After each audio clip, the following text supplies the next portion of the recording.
ሰላም ጤና ይስጥልን። በመላው የዓለም ክፍል እንዲሁም በሀገር ቤት ሆናችሁ ዝግጅታችንን የምትከታተሉ ክቡራትና ክቡራን የቤተሰቦች እንደምን ቆያችሁ? እነሆ ከተለያዩ ታማኝ መረጃ ምንጮች የደረሱንን አዳዲስ መረጃዎች ይዘን ቀርበናል። ብዙዎች አዲስ እንደሆናችሁ እንረዳለን። ስለዚህ ቻናላችንን ሰብስክራይብ፣ ቪዲዮውንም ላይክና ሼር በማድረግ ተወዳጁን ሐቀኛና ትኩስ መረጃዎችን በየቀኑ ወደ እናንተ እናቀርባለን። በቀጥታ ወደ መረጃዎቹ አለፍን። እስከ መጨረሻው ተከታተሉን። የኤርትራ ጥምር ጦር አዲግራት ገብቷል። ጌታቸው ረዳ ደግሞ ወደ አዲስ አበባ ሸሽቷል። ብልጽግና በግራ በቀኝ በፊት በኋላ የተከበበ ይመስላል። አቶ ጌታቸው ረዳና አብዛኛው ካቢኔያቸው ወደ አዲስ አበባ ሲሸሹ ህወሓት መቀሌን ተቆጣጥሯል። አቶ ጌታቸው ረዳ በትግራይ እያሽቆለቆለ የመጣውን ሁኔታ መቀልበስ በሚቻልበት ሁኔታ ዙሪያም ከኢትዮጵያ፣ ከአሜሪካ፣ ከብሪታንያ፣ ከጣሊያን፣ ፈረንሳይ፣ ጀርመን እና አውሮፓ ህብረት አምባሳደሮች ጋር ተወያይቻለሁ ሲሉ በትዊተር ገጻቸው አሳውቀዋል። አቶ ጌታቸው በዚህ ሰዓት አዲስ አበባ ሸራተን አዲስ ሆነው መግለጫም እየሰጡ ይገኛሉ። አቶ ጌታቸው ይህንን ከማሳወቃቸው በፊት መቀሌን ለቀው ወደ አዲስ አበባ መሸሻቸውና በእርሳቸው የጊዜያዊ አስተዳደር ስር ያሉ ካቢኔዎችንም ወደ አዲስ አበባ መምጣታቸው ቀደም ብሎ ተገልጾ ነበር። ስልጣናቸውን የተነጠቁት አቶ ጌታቸው የፌዴራል መንግስቱ በትግራይ ጉዳይ ጣልቃ ይግባ፣ እርምጃም ይውሰድ ሲሉ ተሰምተዋል። ይህ ንግግራቸውም በበርካታ የትግራይ ተወላጆች ዘንድ ቁጣን ቀስቅሷል። የአብይ ጦር ትግራይ ላይ ሲዘምትና ጦርነት ሲያውጅ የሚያልቀው የትግራይ ህዝብና ወጣት መሆኑን እያወቁ ስልጣናቸውን ስላጡ ብቻ ይህንን ማለታቸው ተገቢ አልነበረምም ተብሏል። በሌላ በኩል ደግሞ ህወሓት በትግራይ ያሉ ወረዳና ዞኖችን የተቆጣጠረ ሲሆን በዛሬው ዕለት መቀሌን መቆጣጠር ጀምሯል። ከፍተኛ ቁጥር ያለው ጦርም በመቀሌ ዙሪያና በከተማዋ ውስጥ የሰፈረ ሲሆን ትግራይ ቴሌቪዥን፣ ድምጽ ወያኔ ሚዲያን እንዲሁም የመቀሌ ከንቲባ አስተዳደርን ማስተዳደር እንደሚጀምር ታውቋል። በደቡባዊ ትግራይ አካባቢዎች ባሉ ወረዳና ከተሞችም የትግራይ ጦር እንቅስቃሴ እያደረገና የጊዜያዊ አስተዳደሩን ሰዎች እያነሳ መሆኑ ታውቋል። አቶ ጌታቸው ረዳ ወደ አዲስ አበባ፣ ጀነራል ጻድቃን ወደ አሜሪካ በሄዱበት ሁኔታ በየወረዳው ያለው የጊዜያዊ አስተዳደር አመራር ጦሩን የሚጋፈጥበት አቅምም ሆነ ምክንያት ማጣቱ እየተነገረ ነው።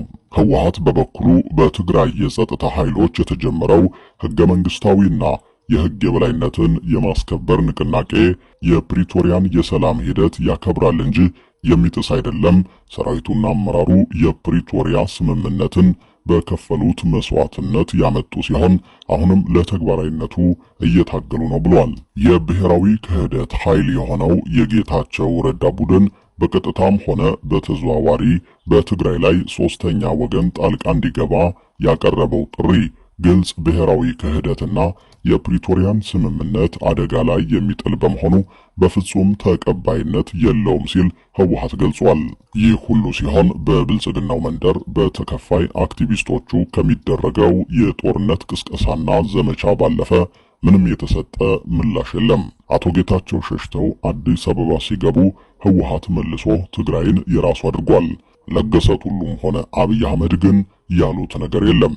በሌላ መረጃችን ሞቶ የተገኘው የመከላከያው ጀነራል መኮንን ጉዳይ እያነጋገረ ነው። በምዕራብ እዝ ስር የ67ኛ ክፍለ ጦር አዛዥ ህይወቱ አልፎ ተገኝቷል። ጀነራል መኮንን ገመቹ ዲባባ ባረፈበት ሆቴል ህይወቱ አልፎ መገኘቱ ተሰምቷል። በምዕራብ እዝ ስር የ67ኛ ክፍለ ጦር አዛዡ ጀነራል መኮንን ገመቹ ዲባባም የምስራቅ ወለጋ ዞን ዋና መቀመጫ በሆነችው ነቀምቴ ከተማ ባረፈበት ሆቴል የካቲት 30 2017 ዓ.ም ለመጋቢት 1 አጥቢያ ሌሊት ህይወቱ አልፎ መገኘቱን ለማረጋገጥ ተችሏል። በምዕራብ እዝ የ67ኛ ክፍለ ጦር አዛዡ ጀነራል መኮንን ገመቹ ዲባባም ክፍለ ጦሩ በሚንቀሳቀስበት በተለይ በምስራቅ ወለጋና በሆሮ ጉዱሩ ወለጋ አካባቢዎች የአማራ ተወላጆችን በማንነታቸው ምክንያት ሲያፈናቅል፣ ሲያሳድድ እንዲሁም የቀንድ ከብቶቻቸውን በወታደራዊ ኦራል እያስጫነ ወደ ገበያ በመውሰድ ሲሸጥ ነበር ተብሏል። ጀነራል መኮንኑ በነቀምቴ ከተማ ውስጥ አርፎበት በነበረው በከተማዋ አንጋፋ በሆነው ደሳለኝ ሆቴል እሁድ ለሰኞ አጥቢያ ሌሊት ህይወቱ አልፎ የተገኘ ሲሆን የህልፈተ ህይወቱ ምክንያት በውል ባይታወቅም ነገር ግን ከህዝብ በተዘረፈ ሀብት ክፍፍል ምክንያት በክፍለ ጦሩ አመራሮች ዘንድ ከባድ የሆነ ግጭት ተቀስቅሶ መሰንበቱን ወታደራዊ የዜና ምንጮች ጠቁመዋል። ጀነራል መኮንኑ ከነ ብርሃኑ ጁላና ከነ ሽመልስ አብዲሳ ቀጥተኛ ትዕዛዝ በመቀበል በምስራቅ ወለጋ ዞን በጽጌና በመዳሎ በሳሲጋና በኡኬ በአባ ሙሳና በአንገርጉቴ በእንዶዴ ዲቾና በኪረሙ እንዲሁም በሆሮ ጉድሩ ወለጋ ደግሞ በቱሉ ጋናና በጉዲያቢ በጃርደጋ ጃርቴና ባሙሩ በአጋምሳና በዳልቾ የሚገኙ የአማራ ተወላጆችን በጅምላ ሲያሳድድና ንብረታቸውን ሲዘርፍ እንደነበር ነው የተነገረው። የ67ኛ ክፍለ ጦር አዛዥ በሆነው በዚህ ሰው ትዕዛዝ ሰጭነት በተለይ በቱሉ ጋና እና በአንገርጉትን እንዲሁም በኡኬና በመዳሎ ህዝብን ሊያነቁና ሊያደራጁ ይችላሉ ተብለው የተጠረጠሩ ከ300 በላይ የአማራ ተወላጆች የምስራቅ ወለጋ ዞን መቀመጫ በሆነችው ነቀምቴ ከተማ በሚገኘው የዞኑ ማረሚያ ቤቶች በእስር እየማቀቁ እንደሚገኙ ነው የተነገረው። ጀነራል መኮንኑ የካቲት 30 2017 ዓ.ም እሁድ ለሰኞ አጥቢያ ባረፈበት ደሳለኝ ሆቴል ህይወቱ አልፎ የተገኘ ሲሆን አስከሬኑ ለምርመራ ወደ አዲስ አበባ መላኩን የታወቀው።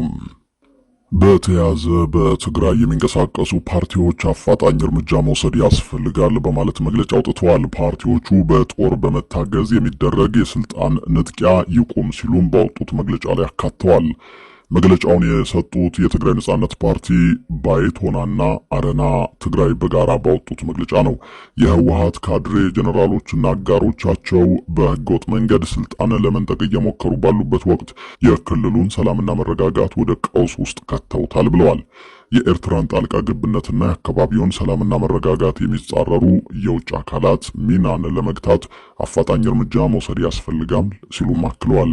ፓርቲዎቹ በመግለጫቸው ህገወጥ የመፈንቅለ መንግስት ሙከራ መንግስታዊ መዋቅር ከታች እስከ ላይ በማፍረስ ክልሉ ወደ ከፍተኛ አለመረጋጋት ገብቷል ያሉ ሲሆን ይህ በግዴለሽነት እየተፈጸመ ያለ የስልጣን ወረራ የተናጠል ተግባር ሳይሆን ከኤርትራ መንግስት ጋር በመቀናጀት የተደረገ ነው ሲሉም አክለዋል።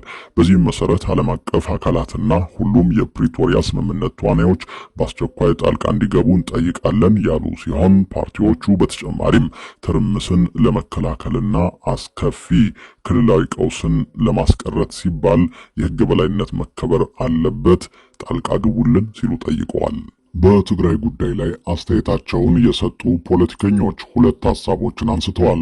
አንደኛው ሐሳብ አብይ አሁን ላይ ከትግራይ ጋር ጦርነት መጀመር እንደማያዋጣውና ውድቀቱን እንደሚያፋጥን ተረድቶም ከነ ደብረጽዮን ቡድን ጋር ድርድር ሊያደርግ ይችላል የሚለው ነው። ለዚህም ምክንያቱ ጦራቸው በፋኖ ተገዝግዞ አቅሙ ስለተዳከመና ኤርትራም አሰፍስፋ እየጠበቀች በመሆኑ ነው ይላሉ። ሌላኛው አስተያየት ደግሞ አብይ በእብሪትና በነጌታቸው ግፊት ጦርነት ሊጀምሩ ይችላሉ፣ ለዚህም አድብተው እየሰሩ ሊሆን ይችላል የሚል ትንበያ አለ። ሆኖም አብይ በሁለቱ ምክንያቶች ዝምታን መምረጣቸውን አስተያየት ሰጪዎች ያነሳሉ። በሌላ በኩል ደግሞ በአፋር መስመር አሁንም ወደ ትግራይ አቅራቢያ ታንክና ሌሎች መካናይዝድ መሳሪያዎችም እየተጠጉ ነው። ይህም አብይ የጌታቸውን ጥሪ ተቀብሎና በነጌታቸው ስሌት ህወሓት የትግራይን ህዝብ ድጋፍ አጥቷል በሚል ስሌት የጦርነቱ ሐሳብ ላይ ሊያዘነብል እንደሚችል ማሳያ ነው የተባለው። ይህ በእንዲህ እንዳለ ከደቂቃዎች በፊት አቶ ጌታቸው ረዳ ለምንድነው ከትግራይ የምሸሸው እመለሳለሁ በማለት መናገራቸው ተሰምቷል። በትግራይ በህወሓት አመራሮች መካከል ለወራት የቆየው አለመግባባት ተባብሶ አንደኛው ወገን በታጠቁ ኃይሎች በመታገዝ የአስተዳደር ተቋማትን እየተቆጣጠረ ይገኛል። የክልሉ ጊዜያዊ አስተዳደር ፕሬዝዳንት አቶ ጌታቸው ረዳም የህወሓት ሊቀመንበር ደብረጽዮን ገብረ ሚካኤል የሚመሩት ቡድን እየወሰደ ያለውን እርምጃ እብደት በማለት ድርጊቱ ክልሉን ወደ አደገኛ ሁኔታ ሊወስደው ይችላል ሲሉ እያስጠነቀቁ ነው። አቶ ጌታቸው እንዲህ ሲሉ ተናግሯል። የመንግስት ማህተም መንጠቅ ማለት ስልጣን መያዝ ማለት አይደለም። ነገር ግን መሬት ላይ ያለውን እውነታ በማዘባረቅ ከፌዴራል መንግስት ጋር ያለውን ግንኙነት መጠምዘዝ ነው ዓላማው። አንድ የህወሓት አንጃ ከፌዴራል መንግስት ጋር መደራደር ከጀመረ የፕሬዝደንትነት ቦታውን ይይዛል የሚል አስተሳሰብ አለ። አብዛኛው የወታደሩ ክፍል የትግራይ የግዛት አንድነት መጠበቅ አለበት ብሎ ነው የሚያምነው። የፕሪቶሪያ ስምምነት ሙሉ በሙሉ እንዲፈጸም ይሻል። አንዳንድ ቦታዎች ሰው በተሰበሰበበት ጥይት ተተኩሷል። ይህ የሆነው አንዳንድ እብድ ሰዎች የመንግስት ማህተም ለመንጠቅና ስልጣን ለመያዝ ካላቸው ጥም የተነሳ ነው። ዓላማው ከተማ መቆጣጠር ሳይሆን በአንዳንድ ከተሞች ግርግር መፍጠር ነው ሲሉም አክለዋል። ጌታቸው ረዳ ከትግራይ ለምን ወጡ ተብለው ሲጠየቁ ከጠቅላይ ሚኒስትሩ ስልክ ተደውሎልኝ ነው የመጣሁት። ጠቅላይ ሚኒስትሩ መሬት ላይ ያለውን ነገር እንዳብራራላቸው ነው የጠሩኝ። ይህን ጉዳይ ከጠቅላይ ሚኒስትሩ ብቻ ሳይሆን ከአንዳንድ ምዕራባውያን ዲፕሎማቶች ጋር እየተወያየሁበት ነው ያለሁት። ከአውሮፓና ከዩናይትድ ስቴትስ አምባሳደሮችም ጋር አውርቻለሁ። እነዚህ ሰዎች ሁኔታውን እየተከታተሉት ይገኛሉ። የፕሪቶሪያ ስምምነት ተፈጻሚ እንዲሆንም እያገዙን ያሉ ዲፕሎማቶች ናቸው በማለት ተናግረዋል። የተወደዳችሁ አድማጭ ተመልካቾቻችን ለዚህ ሰዓት ያዝናቸው አዳዲስ መረጃዎቻችን እነዚህ ነበሩ።